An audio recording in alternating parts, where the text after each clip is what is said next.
नमस्कार, आप देख रहे हैं इंडिया टीवी। आपके साथ मैं हूं ज्योत्सना पाटनी। बुलेटिन की शुरुआत मुंबई में हुए बाबा सिद्दीकी हत्याकांड से हम कर रहे हैं। इस हत्याकांड ने पूरे देश में सनसनी मचा दी है। महाराष्ट्र चुनाव से पहले मुंबई में एनसीपी नेता और कांग्रेस विधायक जीशान सिद्दीकी के पिता बाबा सिद्दीकी की गोली मारकर हत्या कर दी गई। हत्याकांड में 3 लोग शामिल थे, जिसमें से 2 गिरफ्तार कर लिए गए हैं। एक फरार है, उसकी तलाश में पुलिस जुटी हुई है। इसी बीच एक बड़ी खबर आ रही है। खबर यह कि बाबा सिद्दीकी हत्याकांड में लॉरेंस कनेक्शन भी सामने आया है। सूत्रों के मुताबिक पुलिस की पूछताछ में गिरफ्तार आरोपियों ने लॉरेंस बिश्नोई गैंग से जुड़े होने का दावा किया है। आरोपियों ने यह भी बताया कि वो करीब 1 महीने से बाबा सिद्दीकी के ऑफिस और दफ्तर की रेकी कर रहे थे, उसके चक्कर काट रहे थे। 4 लोगों ने मिलकर बाबा सिद्दीकी को मारने की सुपारी ली थी। पंजाब की जेल में बंद रहने के दौरान 3 शूटर्स एक दूसरे के संपर्क में आए। वहीं पर पहले से बंद लॉरेंस गैंग के सदस्य से इनकी मुलाकात हुई। वारदात को अंजाम देने से पहले इन्हें 50-50 हजार रुपए की एडवांस पेमेंट भी कर दी गई थी। हालांकि अभी पुलिस आरोपियों के बयानों को क्रॉस वेरीफाई कर रही है। हालांकि पूछताछ में यह भी पता चला है कि हमलावरों ने मर्डर से पहले करीब 1 महीने तक बाबा सिद्दीकी के घर और दफ्तर की रेकी की थी और उसके बाद ही कल रात को हत्या की इस वारदात को अंजाम दिया। पूरा सिलसिलेवार तरीके से ये घटनाक्रम आपको बताते हैं। 6:30 बजे के करीब बांद्रा ईस्ट जो है बाबा सिद्दीकी पहुंचे। यहां पर इनके बेटे जीशान सिद्दीकी का दफ्तर है। 2-2.5 घंटे दोनों के बीच मुलाकात और बातचीत हुई, क्योंकि महाराष्ट्र में चुनाव आने वाले हैं और आगामी चुनावों को लेकर कहा जा रहा है कि दोनों के बीच 2-2.5 घंटे तक चर्चा हुई। और जैसे ही अपने बेटे जीशान सिद्दीकी के दफ्तर से बाबा सिद्दीकी निकले और अपनी गाड़ी की तरफ जा रहे थे। गाड़ी दफ्तर से थोड़ा दूर खड़ी थी, क्योंकि वो जो इलाका है वहां पर गाड़ी खड़ी करने की जगह नहीं है, बहुत सकरा सा सड़कें हैं। इसीलिए अपनी दफ्तर से गाड़ी की तरफ जब वो जाने लगे, उसी दौरान एक गाड़ी के पीछे हमलावर छिपे हुए थे। उन्होंने बहुत ही नजदीक से बाबा सिद्दीकी पर फायरिंग कर दी। बताया जा रहा है कि 3 हमलावर थे, तीनों हथियारों से लैस थे, लेकिन 1 से 2 लोगों ने ही गोली चलाई है। 2 गोली बाबा सिद्दीकी को चेस्ट पे लगी और एक उनके पेट में लगी। उसके बाद उन्हें आनन फानन में अस्पताल ले जाया गया, जहां डॉक्टर्स ने रिवाइव करने की कोशिश की, लेकिन उन्हें मृत घोषित कर दिया गया। मुंबई क्राइम ब्रांच की टीम अब इस पूरे मामले की जांच कर रही है। ताबड़तोड़ दबिश दी जा रही है। बाबा सिद्दीकी मर्डर केस से जुड़ा इसी बीच एक और बड़ा खुलासा हुआ है। बाबा सिद्दीकी की हत्या करने वाले आरोपी करीब 1.5 महीने से मुंबई के कुर्ला इलाके में रह रहे थे। हमलावर मुंबई के कुर्ला में एक रूम किराए पर उन्होंने ले रखा था, जिसका हर महीने का 14,000 रुपए का किराया वो देते थे। शूटर्स कई दिनों से बाबा सिद्दीकी पर हमले की फिराक में थे, इस ताक में बैठे हुए थे। और कल रात 9 बजे जब बाबा सिद्दीकी अपने बेटे जीशान सिद्दीकी के ऑफिस से निकले और अपनी गाड़ी की तरफ जाने लगे, तो हमलावरों ने घात लगाए जो बैठे थे उनका मर्डर कर दिया, उन पर गोलियां चला दी। तो ये वो तस्वीरें भी हम आपको स्पॉट की दिखा रहे हैं, जहां इस पूरी वारदात को अंजाम दिया गया। ये क्राइम सीन आप देख रहे हैं। पूरे एरिया को कॉर्डन ऑफ कर लिया गया है। मौके पर फॉरेंसिक की टीम पहुंची, सबूत जुटाने की कोशिश की गई। अब इस पूरे मामले की जांच जहां एक तरफ मुंबई सीबीआई कर रही है, तो वहीं दूसरी तरफ आपको बता दें कि दिल्ली से भी एक स्पेशल टीम मुंबई पहुंचेगी। मुंबई पुलिस के वो संपर्क में है, क्योंकि जिन 2 आरोपियों को पुलिस ने पकड़ा है, उन्होंने लॉरेंस बिश्नोई गैंग से अपने संपर्क होने की, अपने जुड़े होने की बात कही है। और उन्होंने अपनी कबूलनामे में यह कहा है कि लॉरेंस बिश्नोई के कहने पर ही उन्होंने इस वारदात को अंजाम दिया। हालांकि अभी कुछ भी कहना, किसी भी नतीजे पर पहुंचना बहुत जल्दबाजी होगा, और इसीलिए पुलिस इस पूरे मामले को वेरीफाई कर रही है। और वहीं दूसरी तरफ हरियाणा की पुलिस और दिल्ली की पुलिस भी, दिल्ली की स्पेशल टीम मुंबई पहुंचेगी और इस पूरे मामले की जांच को लॉरेंस बिश्नोई वाले एंगल से आगे बढ़ाएगी। पुलिस ने हत्याकांड के 2 आरोपियों को गिरफ्तार कर लिया है, जबकि तीसरे की तलाश लगातार की जा रही है और उसी की तलाश में दबिश भी दी जा रही है। बाबा सिद्दीकी हत्याकांड मामले में पकड़े गए दोनों शूटर्स हरियाणा और उत्तर प्रदेश के रहने वाले हैं, जबकि तीसरे शूटर की भी पहचान कर ली गई है। उसकी तलाश में क्राइम ब्रांच की टीम मध्य प्रदेश के उज्जैन, हरियाणा और दिल्ली के लिए रवाना हो चुकी है। मुंबई क्राइम ब्रांच की हम बात करें तो उत्तर प्रदेश यूपी पुलिस के भी संपर्क में है। मुंबई पुलिस ने हरियाणा पुलिस और उत्तर प्रदेश पुलिस से बाबा सिद्दीकी हत्याकांड मामले में पकड़े गए दोनों शूटर्स के आपराधिक रिकॉर्ड और उनके बैकग्राउंड की डिटेल मांगी है। सूत्रों के मुताबिक यह भी पता चल रहा है, बाबा सिद्दीकी हत्याकांड में पकड़ा गया एक आरोपी हरियाणा के कैथल का रहने वाला है, जिसका नाम गुरमेल बलजीत सिंह है और इसकी उम्र 23 साल है, जबकि दूसरा उत्तर उत्तर प्रदेश का रहने वाला है। इसका नाम धर्मराज राजेश कश्यप है और इसकी उम्र मात्र 19 साल है। और जो जानकारी मिल रही है उसके मुताबिक जेल में ये आपस में एक दूसरे से मिले थे। मेरे 3 सहयोगी साकेत राय, राजेश कुमार और अभय पराशर इस वक्त मेरे साथ जुड़ चुके हैं। मैं सबसे पहले अभय का रुख करना चाहूंगी। अभय, जिस तरीके से पूरा घटनाक्रम सामने आ रहा है, मामले में अलग अलग एंगल और अलग अलग थ्योरी की बात सामने आ रही है। जो सबसे प्रबल थ्योरी इस वक्त चल रही है वो लॉरेंस बिश्नोई गैंग वाली चल रही है। आपके पास इससे जुड़ी क्या जानकारी, क्योंकि जो मॉडस ऑपरेंडी है वो इस तरफ इशारा करता नहीं है।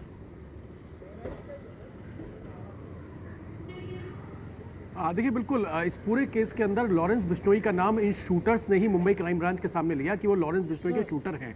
और हम आपको बता दें, इस पूरे मामले की तफ्तीश को आगे बढ़ाने के लिए जितनी जांच एजेंसियां हैं वो साबरमती जेल के अंदर लॉरेंस बिश्नोई बंद है, लेकिन किसी भी आरोपी से किसी केस में पूछताछ करने के लिए कोर्ट की परमिशन चाहिए होती है। इसी वजह से जांच एजेंसी जो है इस वक्त लीगल एडवाइस दे रही है कि जो शूटर्स का क्लेम है, और क्योंकि अगर आप पूरे क्रम को देखेंगे तो इसमें भी वही 19 से 20 साल के शूटर्स हैं।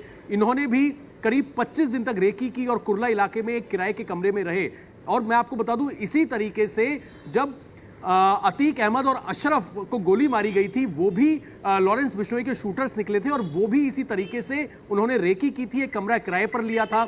इन्होंने भी जिस तरह से पिस्टल का इस्तेमाल किया है, लॉरेंस बिश्नोई का नाम लिया है, तो सारी चीजें इशारा इस तरफ कर रही हैं, ये शूटर्स इस तरफ इशारा कर रहे हैं। हालांकि सोशल मीडिया पर फिलहाल कोई क्लेम लॉरेंस बिश्नोई या फिर गोल्डी बराड़ की तरफ से नहीं लिया गया है। और जब भी इस तरीके की कोई हत्याकांड ये लोग करते हैं तो ये सारी चीजें समझी जा सकती हैं, लेकिन ये भी तो हो सकता है कि क्योंकि मॉडस ऑपरेंडी तो सबको पता ही है कि किस तरह से ये ऑपरेट करते हैं, तो उनकी मॉडस ऑपरेंडी को चुराकर कुछ दूसरे लोग फायदा उठाने की कोशिश कर रहे हो, इसकी भी संभावना हो सकती है। इस पर भी हम बात करेंगे, लेकिन इसी बीच बाबा सिद्दीकी की हत्या के पीछे क्या मोटिव है ये जानना बड़ा जरूरी है और यही कारण है कि पुलिस लगातार इसकी जांच में जुटी हुई है। सूत्रों के हवाले से बड़ी खबर आ रही है, मर्डर की सुपारी देने वाले की पहचान कर ली गई है। बताया जा रहा है कि मुंबई के बांद्रा इलाके में एक बड़े स्लम का रीडेवलपमेंट होना था। उस स्लम के रीडेवलपमेंट का विरोध बाबा सिद्दीकी कर रहे थे। मुंबई पुलिस उस स्लम रीडेवलपमेंट वाले प्रोजेक्ट के एंगल से भी इस पूरे मामले में जांच कर रही है। तो अलग अलग पहलू अब सामने आ रहे हैं। राजेश हमारे साथ बने हुए हैं। राजेश, क्योंकि एक पॉसिबिलिटी पे नहीं, हमें अलग अलग पॉसिबिलिटीज पे बात करना होगा। अब ये स्लम रीडेवलपमेंट प्रोजेक्ट की अगर बात करें जिसका विरोध हो रहा था, तो ये भी एक एंगल नजर आता है इस हत्याकांड में क्या?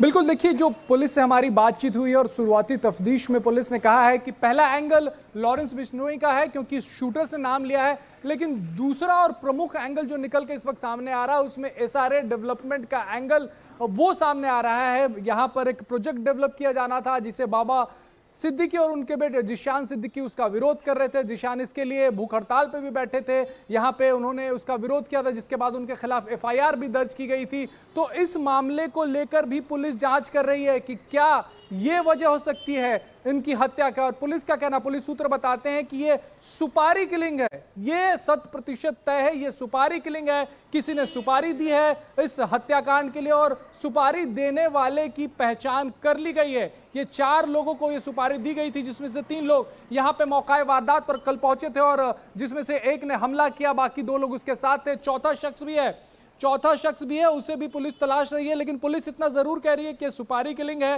अब वो लॉरेंस बिश्नोई गैंग को देकर ये सुपारी किलिंग कराई गई है या कोई और गैंग इसमें इन्वॉल्व है और लॉरेंस बिश्नोई गैंग का नाम बोला सुपारी देने वाले की पहचान कर ली गई है, क्या इसकी जानकारी पुलिस ने सार्वजनिक की है राजेश कि कौन है वो?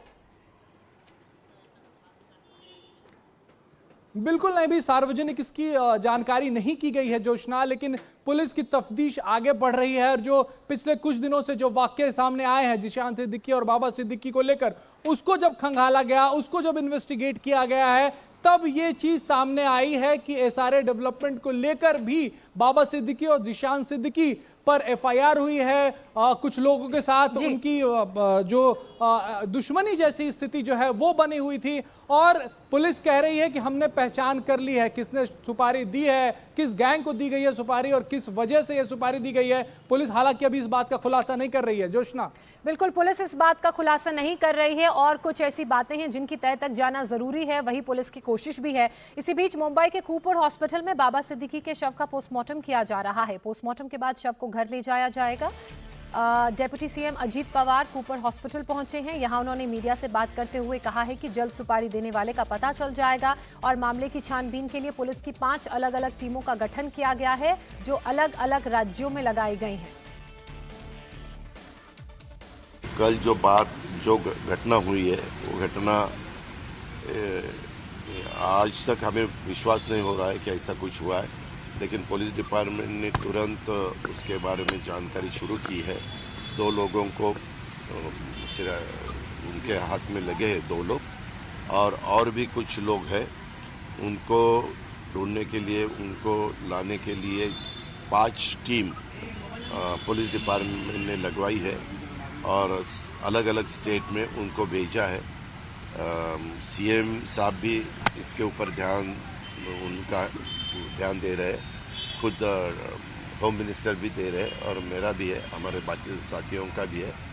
और जल्द से जल्द पता चलेगा कि एग्जैक्ट ये सब करने का कारण क्या है, किसने ये सब सुपारी दी, किसने ये सब किया।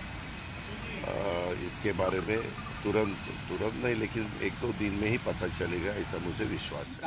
और आज 8:30 बजे बड़ा कब्रिस्तान मरीन लाइन्स में जो है, वहाँ उनको दफनाया जाएगा। सरकारी इत्मीनान दफनाया जाएगा राजकीय सम्मान से।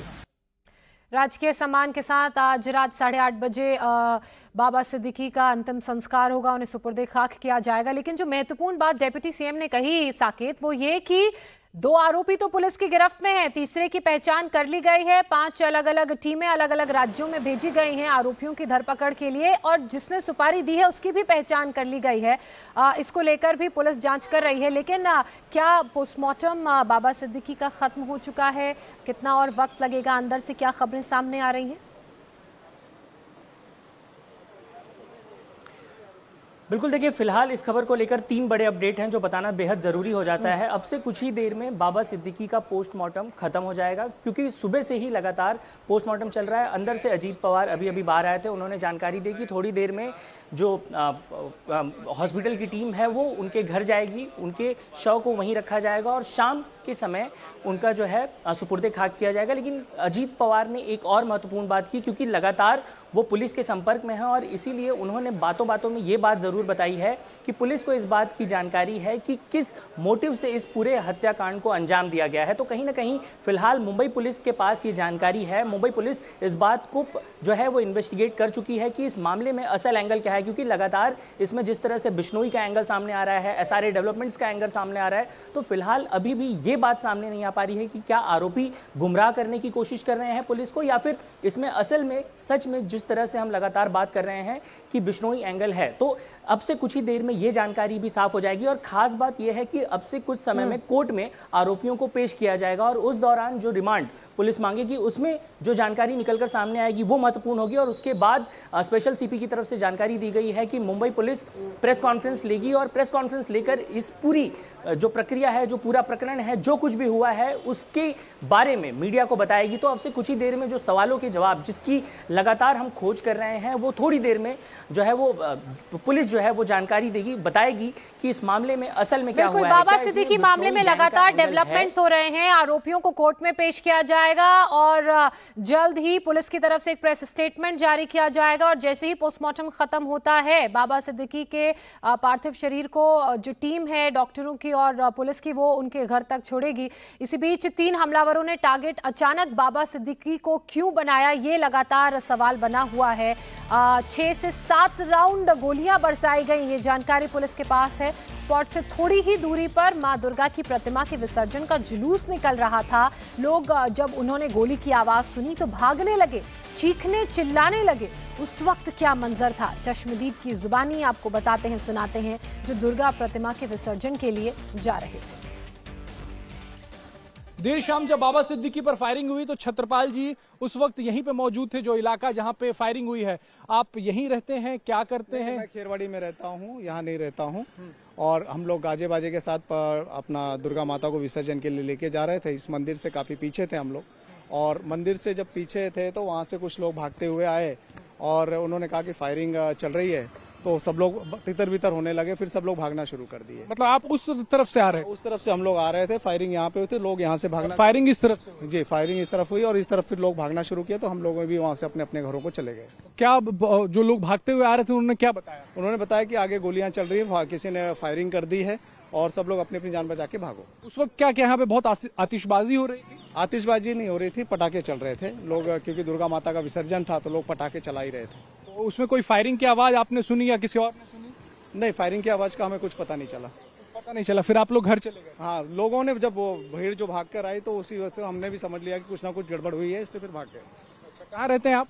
हम यहीं खेरबाड़ी में रहते हैं। और दुर्गा माता कहाँ से लेके आ रहे थे विसर्जन? ये इसी तरफ से हमारे यहाँ पीछे 1 नंबर के रोड से यहाँ से आते हुए कितनी दूर है स्पॉट से वो जगह? स्पोर्ट से बस यहीं पहुंची थी सामने, यहाँ पे इस जगह पे पहुंचे थे। कॉर्नर पे पहुंचे। इस कॉर्नर पर छत्रपाल जी पहुंचे थे और तभी लोग भागते हुए आए। वो उस तरफ से आ रहे थे और लोग भागते हुए उस तरफ से आए, यानी कि फायरिंग वहां हुई और छत्रपाल जी को यहाँ पे लोग मिले जिन्होंने बताया कि वहां पे फायरिंग हो रही है और आवाज किसी ने नहीं सुनी जो दूर में थे। और उसके पीछे वजह यह थी कि पटाखे जो है वो चल रहे थे, पटाखे चल रहे थे, इस वजह से लोगों ने आवाज नहीं सुनी। पुलिस ने लोगों को वापस जाने बोला, जो लोग उस तरफ से भागते आए वो उन्होंने वापस जाने बोला। तो बड़ी बात जो निकलकर सामने आ रही है वो यही है कि दुर्गा माता के विसर्जन के लिए यहां से लोग निकल रहे थे और उस दौरान जब पटाखे चल रहे थे उसी का फायदा उठा के इन हमलावरों ने बाबा सिद्दीकी पर फायरिंग की, जिसमें उनकी मौत हो गई है। कैमरा विमल सिंह के साथ राजेश कुमार, इंडिया टीवी, मुंबई।